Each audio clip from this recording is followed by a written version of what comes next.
So Spy Family is coming back on what most likely is the most stacked season this year. There's this particular charm and uniqueness that you just don't see in other shows that made it pop off when it first came out. And with an anime adaptation, Spy Family is pretty much everywhere, to the point that sometimes it's really hard to even avoid it. But it didn't just randomly get popular. It kinda feels like there was no way that this wasn't gonna get popular.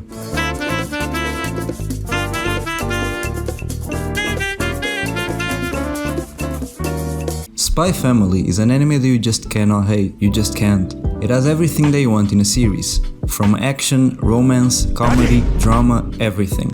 The reason the series got popular is quite simple. It's because Tatsuya, the manga creator, did his research. After working under Fujimoto, he perfected his craft and he understood what people usually found appealing in an anime/manga series. For those that don't know the plot, it revolves around a spy that is tasked with a quite difficult undercover mission to prevent chaos from erupting between two countries, 𝓥𝓨𝓑𝓔 and 𝓥𝓨𝓑𝓔. And to do that, our main character needs to create a fake family. But little does he know that his wife and daughter are also living a double life. Lloyd is your basic, cool-headed and handsome main character that will put every thirsty female on earth begging for him to be real. Yor is the same thing, but for guys. She's an airhead that can turn into a badass in an instant, making every human on earth scream mommy in their heads and spamming Anya is that memorable kid that will make memeable faces and turn into the face of the series because of her charisma. And of course we also need to add the pet that will complete the family. It's pretty much a sitcom turned into an anime. Some chapters follow the gag structure, where we follow one member of the family that is dealing with their double lives,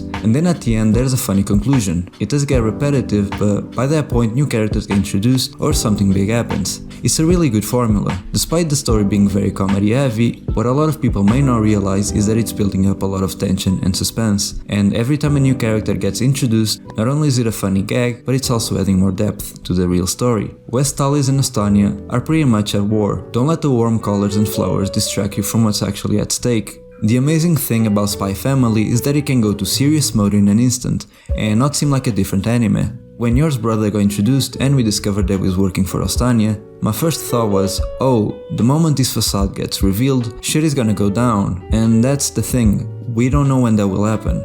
Like Alfred Hitchcock once said, there's no terror in the bang, only in the anticipation. The funny gag is that everyone is hiding something. Lloyd is hiding that he's actually a 𝓥𝓨𝓔's secret agent, Yor is hiding that she's an assassin, and Anya is hiding that she reads minds. But what's gonna happen when their true colors finally get revealed?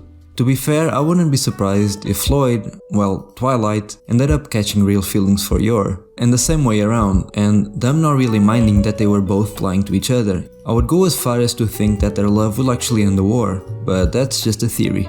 An anime theory. Why did I put this in?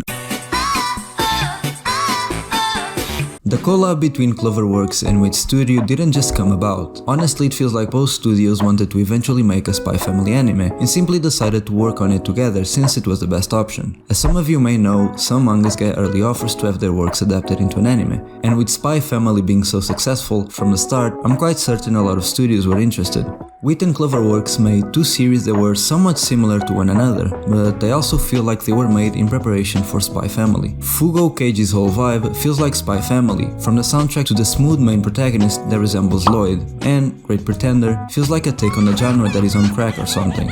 This is just speculation on my part, but since the manga blew up right from the beginning, it isn't that far-fetched to think both studios wanted to get ready and make the best product possible. There's not much to say about the anime other than it's great. Sometimes it does stick way too much to its source material, but when they decide to be creative is when it truly shines. Episodes 5 and 10 are exactly that, taking already great scenes and making them better. They've also decided to adapt some special chapters, which I think it is a great idea, since the way the chapters are structured, they are usually quite short and it would be kinda hard to stretch everything to a 20-minute episode, which I think it's something the second core will improve upon. I can already tell that the second core will melt my heart with the wholesome vibes it radiates when you watch a Spy Family episode, and there's no doubt in my mind it's gonna be an amazing watch till the end. Also, unpopular opinion, but the second opening is better than the first one. When a series such as this one gets as popular, you can't really run away from hateful comments or just bad takes. Anyone remembers that one video where they said Spy Family was sexualizing Anya? Ah, good memories. It happens every time. Chainsaw Man will be a victim of that. Now that Bleach is back, some awful takes will be said. MHA is... MHA, so...